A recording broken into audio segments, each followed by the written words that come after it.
strong waves off the Pacific coast of El Salvador today caused 50 injuries and material damage on El Majahual beach in the La Libertad Costa department. The victims are hikers and locals caught in the storm surge that hit this Sunday, which also flooded several businesses and facilities in the area.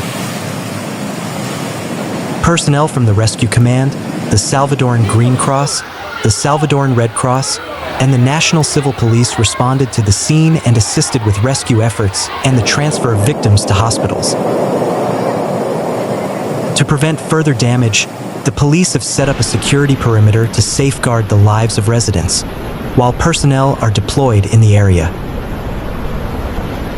Authorities reported that several ranches and businesses in that area suffered flooding, damaging their infrastructure.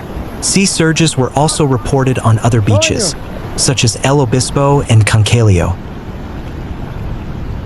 In recent days, several areas of the country have been affected by rain and thunderstorms, while the Marine Reserve is monitoring the possible formation of a cyclone in waters near Mexico.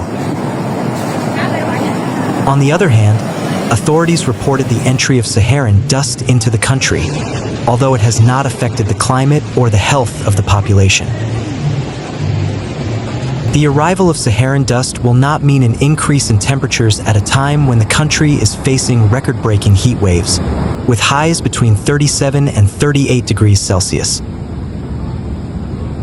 The General Directorate of Civil Protection announced that due to strong and high waves and the incidents on Sunday afternoon, El Majahual beach in the department of La Libertad has been temporarily closed. The National Civil Police has set up a security perimeter along the coast of El Majahual beach to prevent the entry of tourists and prevent further injuries from strong waves. The sudden tide swept away chairs, tables, and several tourists on Sunday afternoon, causing chaos and alarm. Many people, including children, were unable to react in time to the force of the waves. In a video released on social media by Cruz Verde, people with visible injuries to their knees, head, and face are seen, who were treated by civil protection teams.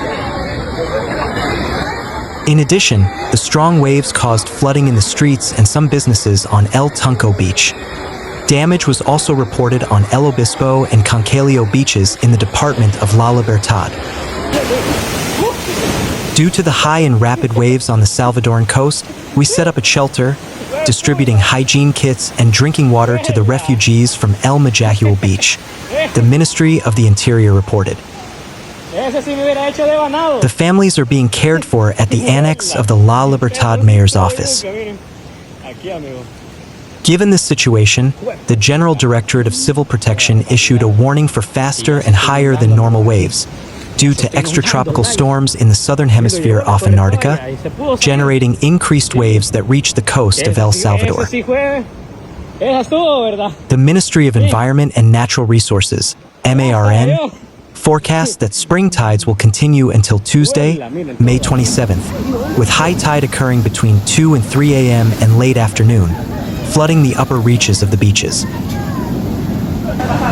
Low tide will occur between 8 and 9 a.m. and at night, leaving the lower part of the beaches exposed due to an average height of 1.6 meters, with possible impacts at high tide. There is a risk of flooding in the upper part of beaches where there are temporary or permanent homes, and the capsizing of boats entering the sea from the beaches. Civil Protection urged the public to be cautious due to faster and higher waves, which will increase the speed of rip currents and wave height in the surf zone, to refrain from entering beaches during high tide, and to be aware of signs, flags, and warnings posted along the coastal area. Meanwhile, a minor suffered a fractured lower limb. All the injured were transported to the Puerto de la Libertad Health Center by the National Civil Police, the Salvadoran Red Cross, and the Salvadoran Green Cross. Social media users and local journalists shared the anguished moments they experienced during the waves' incursion into the Syrian tourist resort's accommodation and restaurant area. The director of the shelter, Josue Garcia, and the governor of La Libertad, Yaneth Brand, conducted an inspection this Monday to verify the conditions of the evacuees. The number of families remaining at the shelter has not yet been reported. Some merchants are cleaning up to remove the stagnant water from their businesses. They are also carefully protecting restaurant furniture to prevent it from being ruined, and in some cases, they are dismantling it. They do not expect any sales in the coming days, as the beach is closed and civil protection authorities have not announced a reopening date. Javier, who has lived in the area for more than 30 years, explains that the waves began to be mild last Thursday, but it was on Sunday, around 2:30 p.m., when a large wave surprised tourists and residents on the beach. It was a wave that was already breaking, and neighbors say it broke inland. That wave was roughly 50 or 60 centimeters high and came with great force, he says. He estimates that there were around 300 people in his business at the time. Today, there were no people there, and the closure of his business had a huge impact on his finances. Javier recalls that on Sunday, many of his customers were sitting at about 30 tables near the beach. People caught them eating while sitting down and started dragging them away. The atmosphere chaotic. Everyone started getting agitated. They were scared, Javier said. He had previously experienced other powerful waves, such as the one in 2015. Sunday's wave scared him because it came suddenly. After the incident, some people were evacuated as a precaution. Everyone was taken out. It was already 3:30 or 4 o'clock in the afternoon, he says. Some visitors lost belongings such as wallets, cell phones, and suitcases. Merchants say they regret the lack of communication from authorities regarding the presence of spring tides on the coast. There was a lack of communication on the part of civil protection with their people at sea, says Carmen.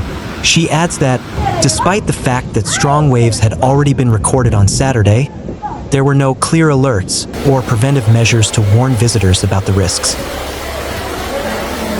Javier asserts that civil protection did arrive at the scene after the incident, but did not speak to the business owners.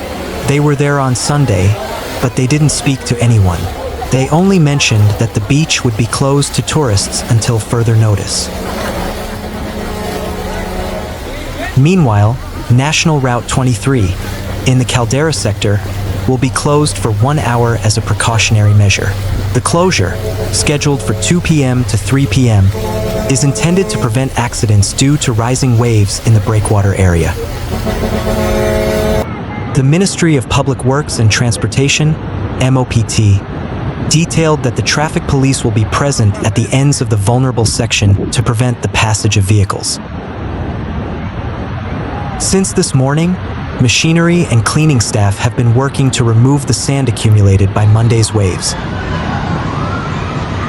The decision to close the pass is based on analysis by the University of Costa Rica's MIOSAMAR, which forecast peak waves at 2:41 p.m., with waves as high as 3.09 meters.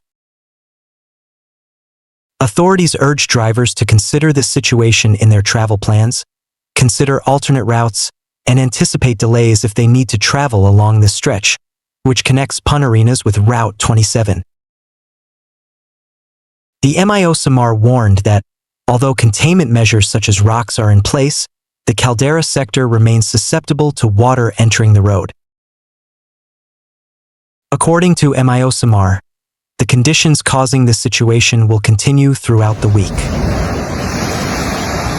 The ground swells are coming from the South Pacific and coincide with a cycle of high tides that will continue until Thursday, May 29th, especially in the afternoons.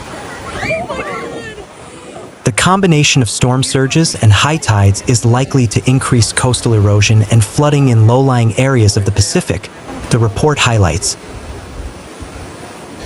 The most significant tidal peaks are concentrated between 2 p.m. and 5 p.m., although high levels are also reported during the early morning hours.